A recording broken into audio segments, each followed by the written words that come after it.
کچھ اور بہت امپورٹنٹ واقعات پیش آتے ہیں عبد المطلب کے ساتھ۔ پہلا جو واقعہ بہت خاص ہے وہ چاہے زمزم کی کھدائی ہے۔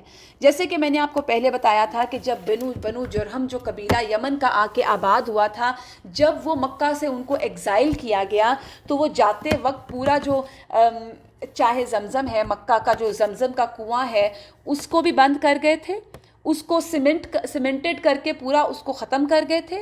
اس کے اندر وہ 2 کوئی سونے کے ہرن تھے اور ہیرے جواہرات تھے اور تلواریں تھیں بہت ساری، ان کا بہت سا سامان تھا جو زمزم کے اندر ڈال کے اس کو یہ پاٹ گئے تھے، بند کر گئے تھے۔ تو یہاں پہ چاہے زمزم کی کھدائی ہوتی ہے، اور عبد المطلب نے کیسے کھدائی کی کہ عبد المطلب نے خواب دیکھا۔ پہلے دن خواب دیکھا، ان کو سمجھ نہیں آیا، اور کیا دیکھا کہ وہ زمزم کا کنواں کھودنے کا حکم دیا جا رہا ہے ان کو۔ خواب میں ان کو یہ حکم دیا گیا، ان کو سمجھ نہیں آیا کہ مجھے کیا کرنا ہے۔ پھر ان کو یہ خواب کا حکم دیا گیا، پھر ان کو جگہ دکھائی گئی، تو انہوں نے بیدار ہونے کے بعد کھدائی شروع کی۔ رفتہ رفتہ وہ تمام چیزیں برآمد ہوئیں جو بنو جرہم جاتے وقت مکہ میں چھوڑتے ہوئے چاہے زمزم میں دفن کر گئے تھے۔ تلواریں نکلیں، زرہیں نکلیں۔ اب یہ تلواریں اور زرہیں جو تھیں اور سونے کے 2 ہرن نکلے۔ عبد المطلب نے تلواروں سے کیا کیا؟ کعبے کا دروازہ ڈھالا، اور سونے کے دونوں ہرن بھی دروازے میں ہی فٹ کر دیے، اور حاجیوں کو پانی کو زمزم پلانے کا بندوبست کیا، اور تب سے یہ سلسلہ چل رہا ہے جو آج تک ہے۔ اور کھدائی کے دوران یہ واقعہ بھی آتا ہے کہ جب زمزم کا کنواں حضرت عبد المطلب کھود رہے تھے تو قریش نے عبد المطلب سے جھگڑا شروع کر دیا۔ اب قریش تو چونکہ وہاں پہ رہ رہے تھے، ان کا تو وہ لینڈ تھا، اور عبد المطلب وہاں چونکہ بڑے منصب پر تھے تو ان کے بھی سردار آئے، انہوں نے کہا کہ ہم تو نہیں باز رہیں گے، ہم تمہارے ساتھ اس کو کھودیں گے۔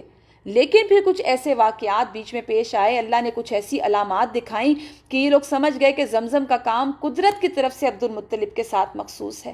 آپ دیکھ رہے ہیں رسول اللہ صلی اللہ علیہ وآلہ وسلم نے جس خاندان میں تشریف لانا تھا، اللہ سبحانہ تعالیٰ نے کیسے کیسے فضائل، کیسی فضیلتیں اس خاندان کے ساتھ جوڑیں۔ رسول اللہ صلی اللہ علیہ وآلہ وسلم کا جیسے ارشاد ہے نا کہ اللہ سبحانہ تعالیٰ نے ابراہیم کی اولاد میں سے اسماعیل علیہ السلام کا انتخاب فرمایا، پھر اسماعیل علیہ السلام کی اولاد میں سے کنانہ کو منتخب کیا، اور کنانہ کی نسل سے قریش کو چنا، پھر قریش میں سے بنو ہاشم کا انتخاب کیا، اور بنو ہاشم میں سے میرا انتخاب کیا۔ اسی طرح ابن عباس رضی اللہ تعالیٰ عنہ کا بیان ہے کہ رسول اللہ صلی اللہ علیہ وآلہ وسلم نے فرمایا، اللہ تعالیٰ نے خلق کی تخلیق فرمائی تو مجھے سب سے اچھے گروہ میں بنایا۔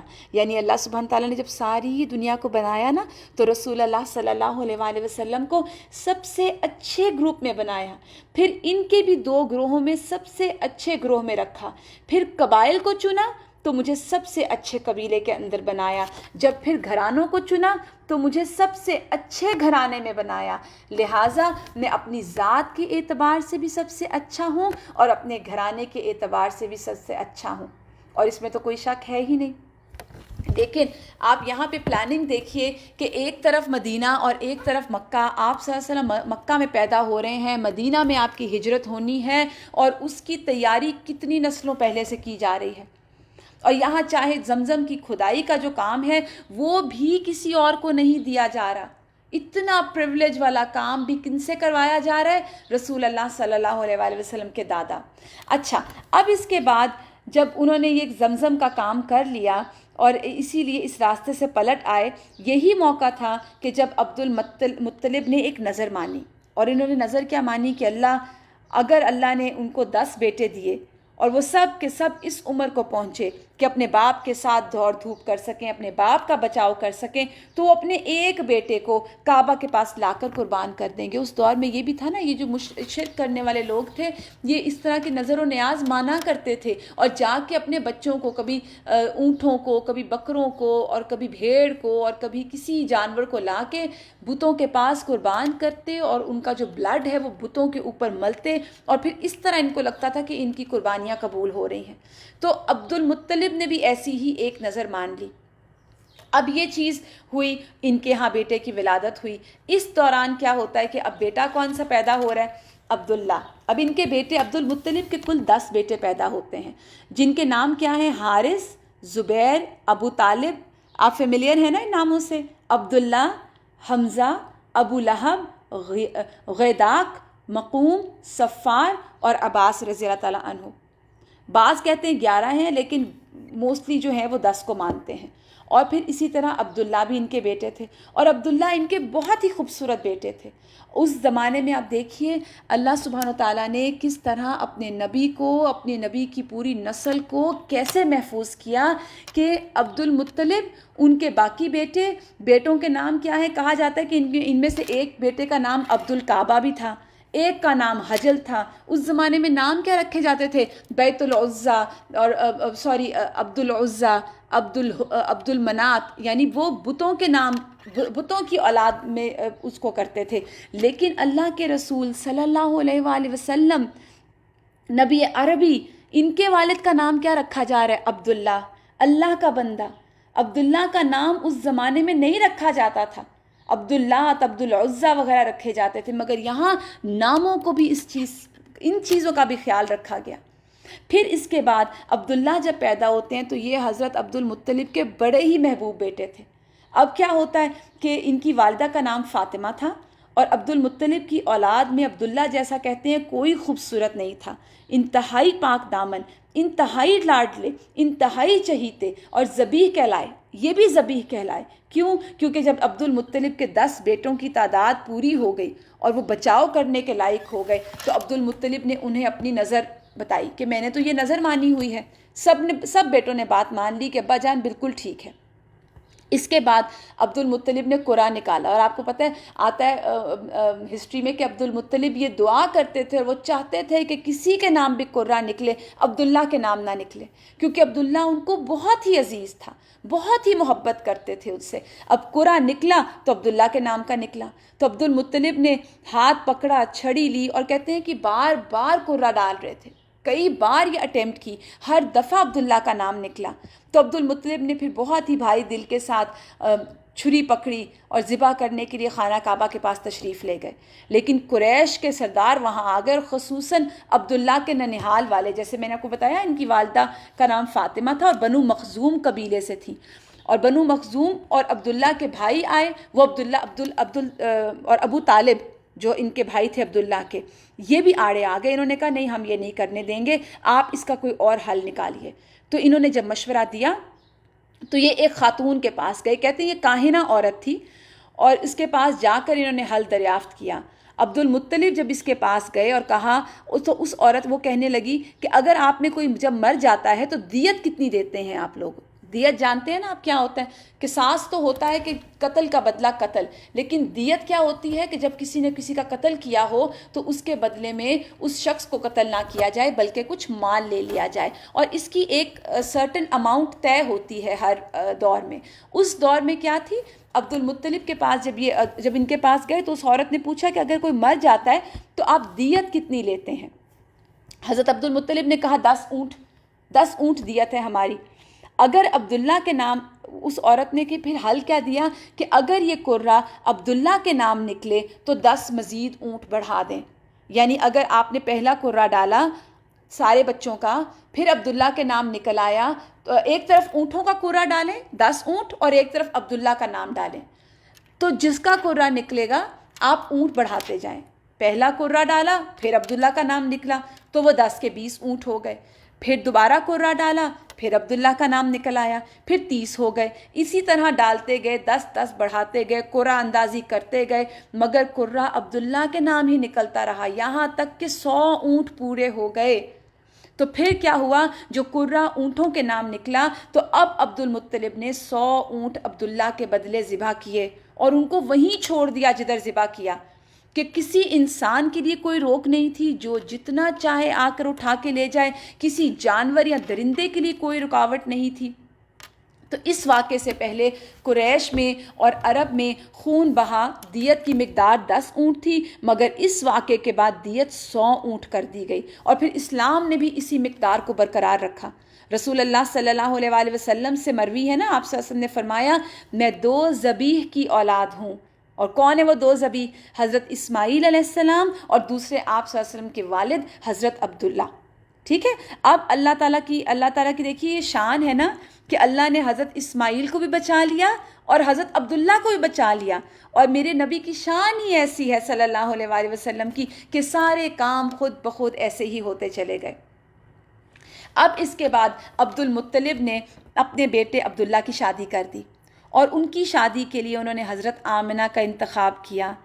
اور یہ کون تھی؟ جو وہب بن عبد مناف بن زہرہ بن کلاب کی صاحبزادی تھی. اور یہ بن کلاب میں جا کے ان کا جو شجرہ ہے وہ رسول اللہ صلی اللہ علیہ وآلہ وسلم کے ہی شجرے سے مل جاتا ہے. جیسے میں نے آپ کے سامنے رکھا تھا نا شجرہ شروع میں بھی، تو یہ نام آپ کو ان سے فیملیئر ہونا چاہیے. محمد بن عبداللہ بن عبد المطلب بن ہاشم بن مناف بن قصی بن کلاب. ٹھیک ہے، تو بن کلاب میں آ کر ان کا شجرہ رسول اللہ صلی اللہ علیہ وآلہ وسلم کے ساتھ ہی مل جاتا ہے. اور نسب اور رتبے کے لحاظ سے یہ قریش کی افضل ترین خاتون شمار ہوتی تھیں. پھر آپ یہ دیکھیے کہ آپ صلی اللہ علیہ وآلہ وسلم کے آنے کی تیاری ہے تو best of the best select کیا جا رہا ہے. اور پھر ان کے والد نسب اور شرف دونوں حیثیت سے بنو زہرہ کے سردار تھے، سردار کی بیٹی تھی. وہ مکہ میں ہی رخصت ہو کر عبداللہ کے پاس آئیں. مدینہ کے تھیں یہ بھی رہنے والی، یہ مدینہ سے تھیں. مگر تھوڑے ہی عرصے بعد کیا ہوا، عبداللہ کو عبد المطلب نے کھجور لانے کے لیے مدینہ بھیجا اور وہاں پر ان کا پھر انتقال ہو گیا. اور اسی دوران عبد المطلب کے اسی ٹینیور میں اور اسی ٹائم میں واقعہ فیل بھی ہوتا ہے نا، جس کو ہم نے پہلے بھی پڑھا کہ ابرہہ نے جو اس موقع پر حملہ کیا تھا اور پھر مکہ کے جو باشندے تھے، چونکہ انہوں نے ہاتھی کبھی نہیں دیکھے تھے اور اتنے بڑے بڑے ہاتھی لے کے وہ جب مکہ میں گھس آیا تو مکہ کے باشندے خوف سے گھاٹیوں میں چھپ گئے تھے اور پہاڑ کی چوٹیوں پر جا چھپے تھے. اور پھر جب لشکر پر عذاب نازل ہو گیا تو یہ اطمینان سے اترے اور اپنے گھروں کو پلٹ آئے. اور یہ عبد المطلب کا ہی واقعہ ہے نا کہ جب ہاتھیوں کو دیکھ کر اور اتنے بڑے لشکر کو دیکھ کے لوگ ڈر گئے تو عبد المطلب نے ہی کہا تھا لوگوں کو کہ اپنی نکلو اور اپنی جانوں کو بچاؤ، کیونکہ یہ گھر تو اللہ کا ہے، اللہ اس کی خود حفاظت کرے گا، تم لوگ اپنے گھر کی فکر کرو. اور عبد المطلب کے ہی 100 اونٹ جو ابرہہ کا لشکر تھا انہوں نے اپنے پاس رکھ لیے تھے اور عبد المطلب پھر ان کے پاس گئے اور اپنے 100 اونٹ چھڑوا کے لائے. اور ابرہہ نے کہا تھا کہ مجھے تو لگا آپ کوئی بہت امپورٹنٹ بات کریں گے اور آپ اتنے بڑے سردار ہیں اور صرف اونٹ لینے آ گئے ہیں. تو انہوں نے کہا تھا کہ میری ذمہ داری میرے اونٹ ہے، میں وہ لینے آیا ہوں. وہ جس گھر پہ تم اٹیک کرنے جا رہے ہو وہ اللہ سبحانہ تعالیٰ کا گھر ہے، وہ خود اس کی حفاظت کرے گا. تو یہ در حقیقت اب یہ جو آپ دیکھیے جو واقعہ ہے نا، واقعہ فیل، اس کا بھی ٹائم بہت امپورٹنٹ ہے. رسول اللہ صلی اللہ علیہ وسلم کی پیدائش سے صرف 50 یا 55 ڈیز پہلے یہ ماہ محرم میں پیش آیا. اور یہ در حقیقت ایک ایسی تمہید باندھی جا رہی تھی، ایک نشانی تھی جو اللہ نے اپنے نبی اور اپنے کعبہ کے لیے ظاہر کی.